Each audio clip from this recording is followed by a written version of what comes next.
Welcome back, welcome back. We turn now to Lebanon. Over the past week, violence between the militant Islamist group Fatah al-Islam and the Lebanese army added yet more misery to the country. While the crisis unfolded in the north of Lebanon, 3 bomb blasts occurred further south in 3 different religious districts in and around the capital, Beirut. Joining me now from Beirut to explain what this crisis means, the future of Lebanon, is Timur Göksel, the former spokesman for the United Nations in Lebanon. Timur, welcome. Thank you. Thank you.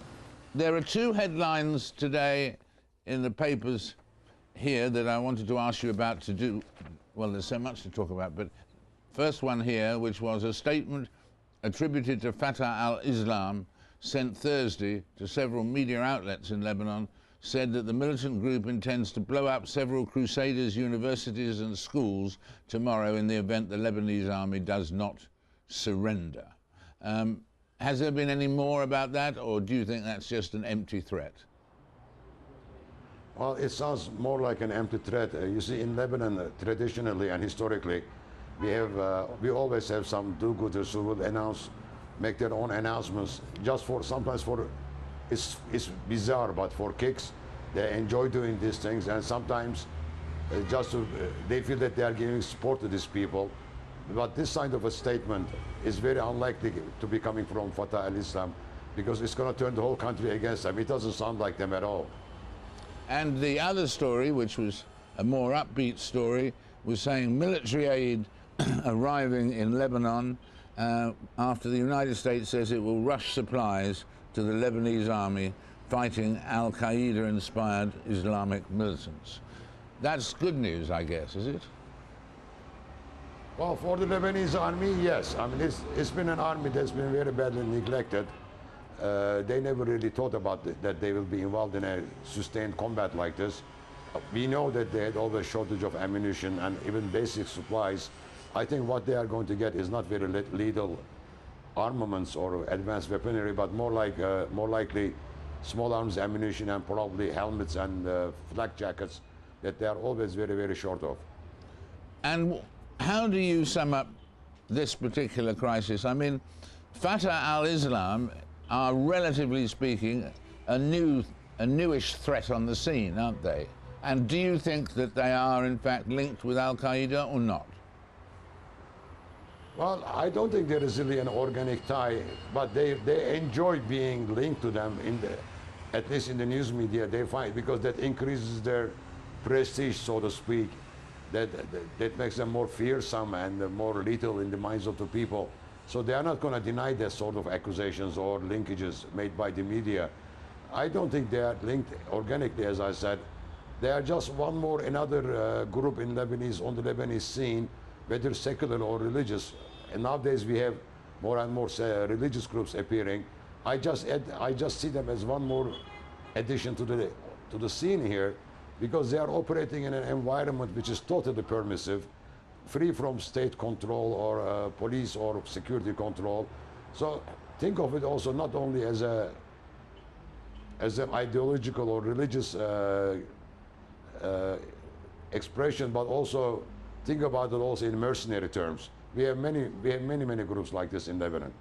Yes, you have more than you need, certainly. And this one is, how many members are there of this one? 150, some people say, 200? Yeah, I don't think they exceed 200. And I think most of them are not probably Palestinian. Therefore, that also adds to this mercenary element of the whole operation. However, depending on how the situation evolves in Area al-Balad, they might get more people to join up with them. And I think everybody in Lebanon, the army, the government, ourselves, we are all worried how far this will go. Because if it goes on unchecked for a while, it might get even more difficult, because more people are bound to join up, link up with them. And is there any link between the bombings we were talking about in the north and the 3 bombings closer to Beirut? Are they linked in other ways, or just 2 separate pains? I think they are separate. So David, I think they are separate because, first of all, most important, these people are not that equipped and trained to be able to respond in one day. The first bomb was on the first day of the clashes. They are not all that developed to be responding so quickly by rigging up a car and putting it and blowing it up. Moreover, the second bombing was in the heart of the Sunni establishment residential area of West Beirut. No matter what happens, these people are fundamentally Sunni people, basically, and they are not going to take on the Sunni establishment on which they count for financial and political support. So that doesn't make sense to me at all. What I think is that some other party is taking advantage of the situation in the north to make their own point, whatever their point is. Right, and this violence, this current internal violence, has been described by some people as the worst internal violence since the Civil War that ended 15 years after 15 years in 1990 and so on. Do you think there is a danger of civil war as these various groups each try to strike? No, I don't. I think we are far, far away from a civil war. Well, there is no militarization of the society. This is a very localized activity. The bombings are always, unfortunately, happens in Lebanon. There's a way of sending messages. But today I don't feel that there is a militarization on any of the camps. And also, who's going to fight who in this civil war that everybody is talking about? Today, the Palestinians are not the major force that they were in 1975. We don't have that sort of environment as in 1975. So therefore, I discount that. I mean, it will take a long while and series of very serious events and massacres or things like this for a civil war to break out. We are not there yet. No, I don't think so. Well, that's good news that you feel that, because while obviously it's a long way to go to peace in Lebanon, at least it's good to have you saying that there's not a real current danger of civil war. Thank you very much indeed for joining us. You're welcome. Not since the discovery of the Titanic has a shipwreck caused such a stir, because the world's richest shipwreck has been discovered with a treasury that is at least $500 million in gold and silver coins. The wreck was located somewhere in the Atlantic Ocean by a US-based marine exploration company, and the treasure has already been shipped to the United States. But who owns it, and who should profit from it? Should any other shipwreck come along, who should profit from that too? Or should wrecks be regarded as marine archaeology and be off limits? With me now is Rex Cowan, a shipwreck explorer here, lawyer Mike Williams, and marine archaeologist Alex Hildred from the Mary Rose Trust. Thank you all for being here. First of all, do you know the people who discovered this wreck? Yes. Yes, we do. Yeah. And do you think Odyssey are good? Yes, I do. They're very good, really. They are a reputable, law-abiding salvage firm. Highly experienced, technology-driven, a lot of experience behind them, and able to use every modern means of remote sensing and robotic excavation. And who will get this $500 million? Mike? Difficult to say at this stage. There's a possibility that some of the cargo belongs to the Spanish government, and I suspect the Spanish government will be investigating that possibility in the historical records as a matter of urgency. There is some suggestion that the ship was carrying payment to the Spanish army from the Spanish government, and if that's the case, then title will remain in the Spanish government. Other than that, unless any other owners come forward, then the property may well be awarded to the salver in lieu of a salvage award. Odyssey will get between, what, between 100% and 10%? They won't get 100%. In salvage cases, a typical award would be somewhere between 5 to 10%, but in historic wreck cases, particularly leading edge of technology, you'd be looking at a far higher percentage, somewhere between 70–80% as a possibility. And Alex, who will take this decision, and what do you think the decision should be?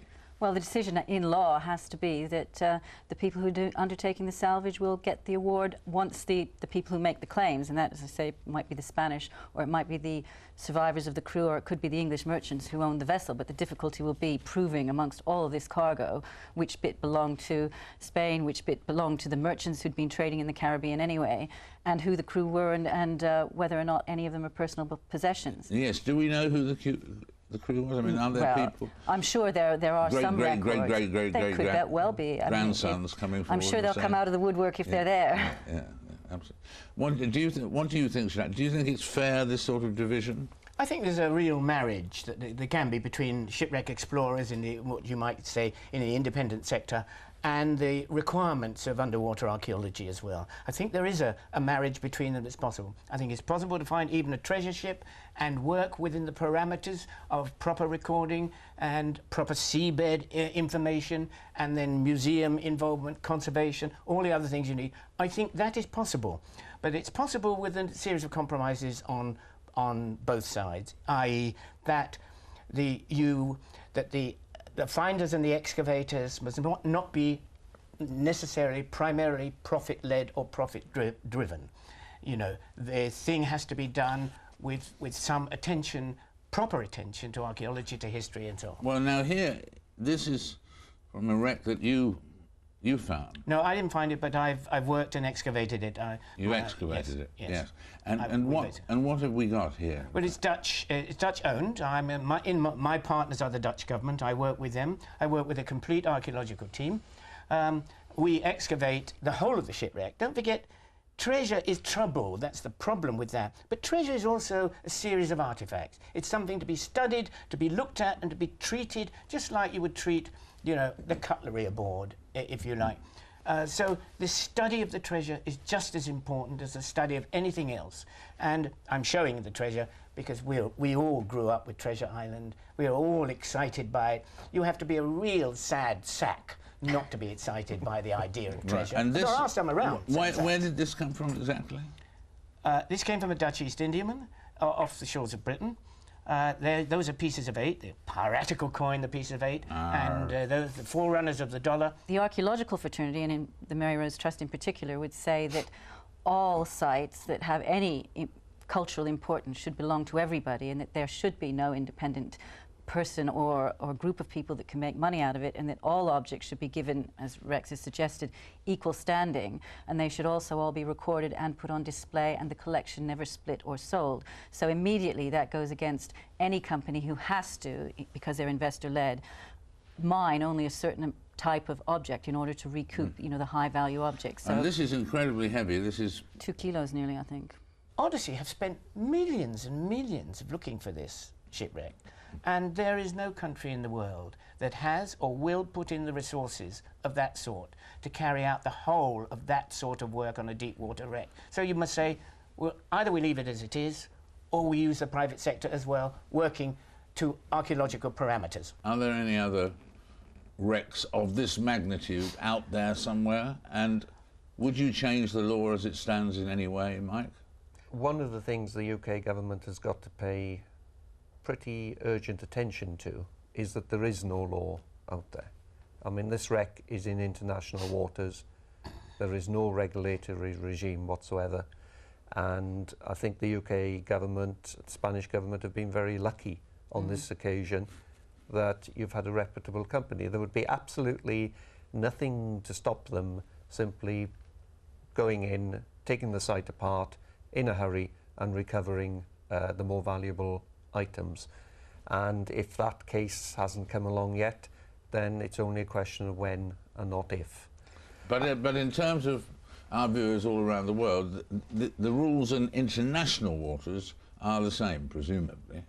This wreck that's been found is in international waters, and there is absolutely nothing to stop anybody going in and salvaging such wrecks. At the moment, though, there is a UNESCO convention which 14 countries out of the 20 needed have ratified, and that will put it all out of bounds, anything that's of cultural significance, and that's what the archaeologists would push for.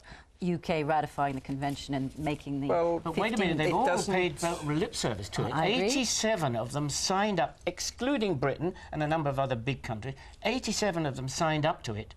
And 4 years later, only 12 countries, and most of them rather small non-maritime countries, have actually ratified it. But that convention doesn't prohibit salvage. What it says is that salvage must be accompanied by a proper project plan, suitable conservation plan, etc. Archaeologically and research-driven rather than profit-driven. Yeah. Well, thank you all for coming along. There's one for you. I'm not allowed to take this. I think I'll have to give it back. You realise you'd be sacked immediately. Thank you very much.